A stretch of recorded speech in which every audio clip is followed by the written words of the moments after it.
We now come to the greatest playwright of the English-speaking language, William Shakespeare. Much of the time, people draw their impressions of Shakespeare based on their first encounter. Most conclude that his work is hard, if not impossible, to understand. And it's true. Experiencing Shakespeare's work is not for the faint of heart. Shakespeare is like scaling the height of a beautiful mountain. It's a difficult task, but it's well worth the effort once you've climbed to the summit.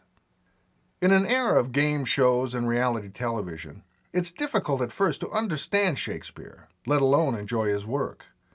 But there is within the work of William Shakespeare a music which reveals to the audience what it means to be a human being.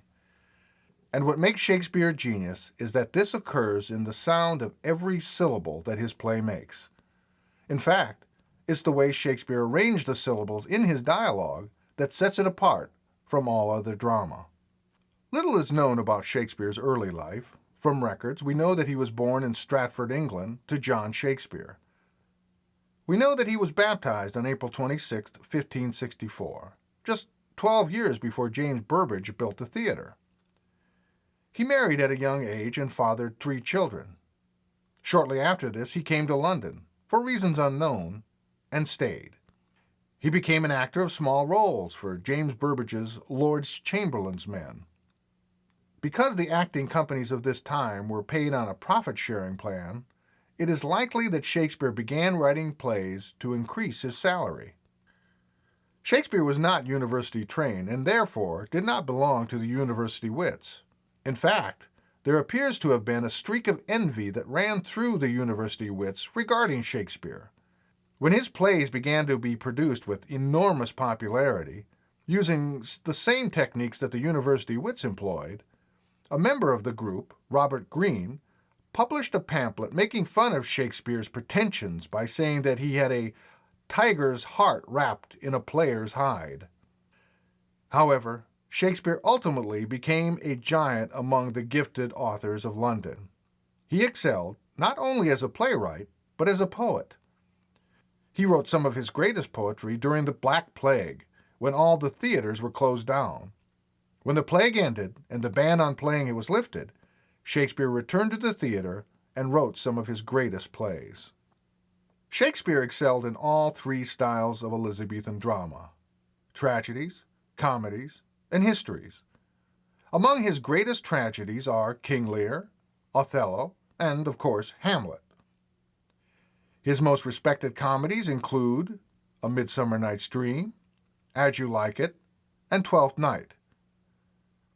His best-known histories included Richard II as well as 2 parts of Henry IV, which introduced one of the greatest comic characters of all time, Falstaff.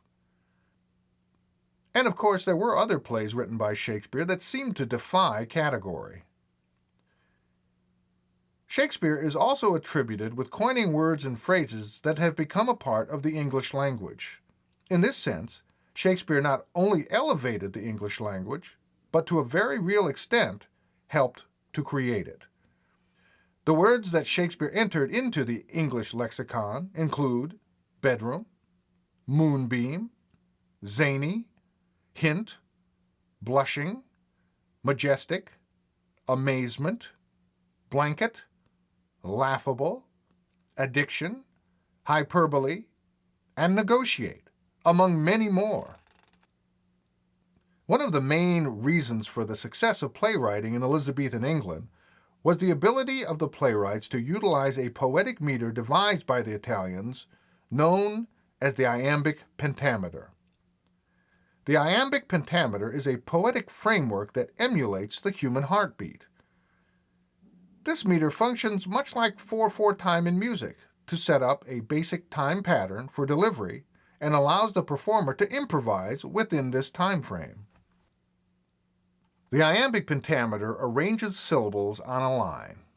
Let's take a look at a famous line from Shakespeare's Romeo and Juliet. "But soft, what light through yonder window breaks? It is the east, and Juliet is the sun." The first 2 words make up what is referred to as a couplet. 2 syllables with stress on the first syllable and the second syllable left unstressed. But soft. The line continues. What light through yonder window breaks?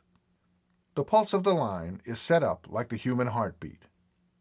There are 5 couplets on a line in this meter. Using this meter, the actor will deliver the line with variations on the pulse. But soft, what light through yonder window breaks? The speech continues. It is the east, and Juliet is the sun. The second line, too, scans in the iambic pentameter. It is the east, and Juliet is the sun. As the playwriting of the era progressed, the use of the iambic pentameter became more complicated. Here are a few lines from Shakespeare's play King Lear.